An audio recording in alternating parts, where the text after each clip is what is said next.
I also don't use AI to develop any of my ideas. Like when you look at the gecko lizard from chapter 21, I think it is, that just came from my mind. When you look at the little Moki Mokis, flame ball minus wood chubby chimp monkey thingies, that comes from my mind. I don't have a normal way of thinking. I listen to clown music, creepy clown music, at the gym on nonstop replay.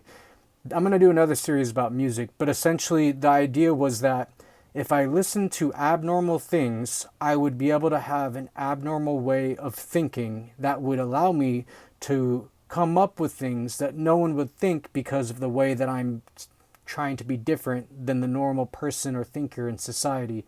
And I got that from Kobe Bryant because he would play Michael Myers' theme song before every game on repeat to get in the mindset of killing his opponent. And I just took that concept and I put it into creating unique ideas.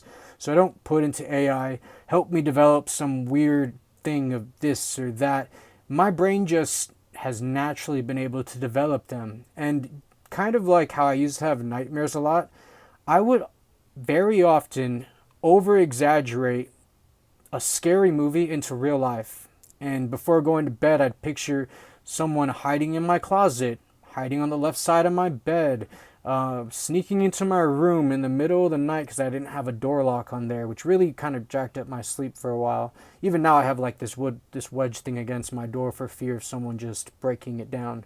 And so essentially, I've always been over exaggerated in my thoughts of fear when I was younger, and those fearful thoughts would become some really dark thoughts of what would happen, like in terms of if someone killed me while I slept, or if a monster like yanked me, and I would really maximize the depths of that darkness. And even though it has no effect on me now because I've stayed rooted in God and everything that He stands for, I can still bring back these wicked, dark thoughts in my storytelling, and I don't do it by force. It just happens naturally.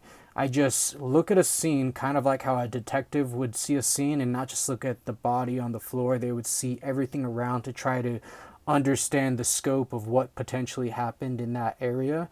I look at a room and I'm seeing it from like 50 different angles, from the angle of their feet, from the angle of other people, every person's eyes, from a bug's perspective, and from the dust along the floor.